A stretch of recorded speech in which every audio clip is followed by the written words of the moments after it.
Азыр ISO 17025'ti кирип атасың токтоңмор менен. Бул опять багы эл аралык нормага туура келбейт деген нерсени киргизип, анын үстүнө бул айка член болуп, мүчө болуп кириш үчүн жылына 80 миң, 70 миң доллар төлөш керек экен. Мына буякта турат бизде 70-80 миң евро деп год.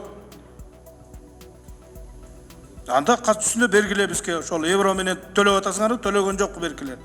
Ошон үчүн муну чаташтырып, мамлекеттик лабораторияны эптеп эле конкуренция болбосун, иштебесин дегенге алып барбагыла да.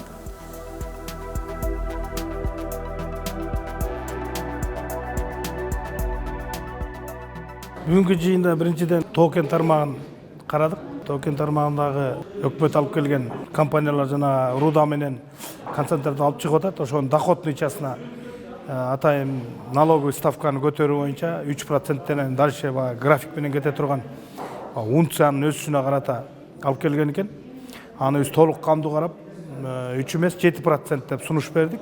Себеби дегенде мынакей алтын кен зип салып, эрге оборудование коюп, анан ошол жерден иштетип чыгармак. Бүгүнкү күндө алар концентраттын виде ташып чыгып кетип атышат.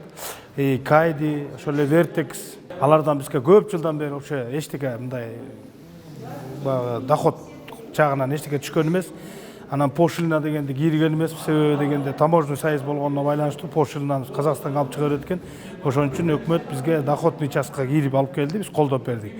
Андан тышкары ошол лабораториялардын иштеси, ошо мамлекеттик лабораториядагы болсун, конкурентоспособный болсун, ошонун баары тең мындай кынтыксыз, ачык, айкын болуш керек деген көптөгөн суроолор менен биз бекитип бердик.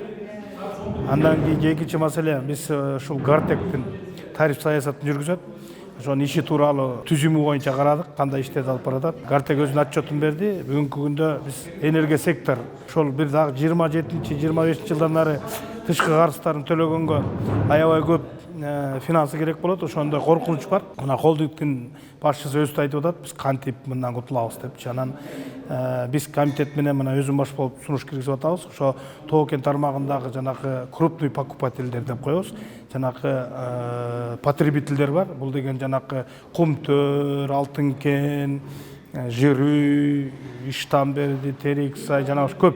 Анан цветной металл, жанакындай олоо чыгарабы, же цветной металл, анан жана темирлерди кайтадан эритип иштөө, булар көп электр энергия, бирок арзан баада алып атат. Биздин эң бөлөк мамлекеттерге салыштырганда эсенгинин ичинен эң арзан тариф бизде.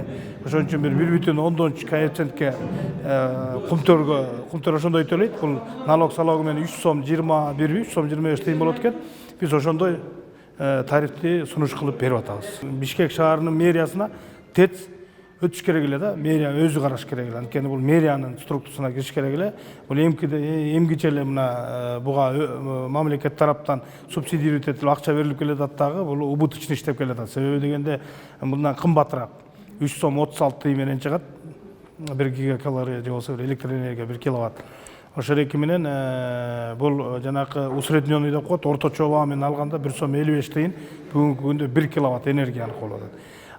Биз 1 сом 55 тыйын болгондо булар айтып атат, бүт чогултуп келгенде биздики 1 сом 40 тыйын болуп калып атат.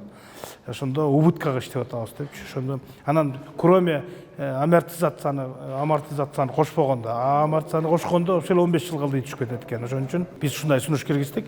Муну да өкмөт карап көрсүн депчи. Мындай эрк менен бир бурулуштарга барышыбыз керек да. Анан ушинтип отура берсек, биз анда энергия сектор тармагында талкалап алышыбыз ыктымал да.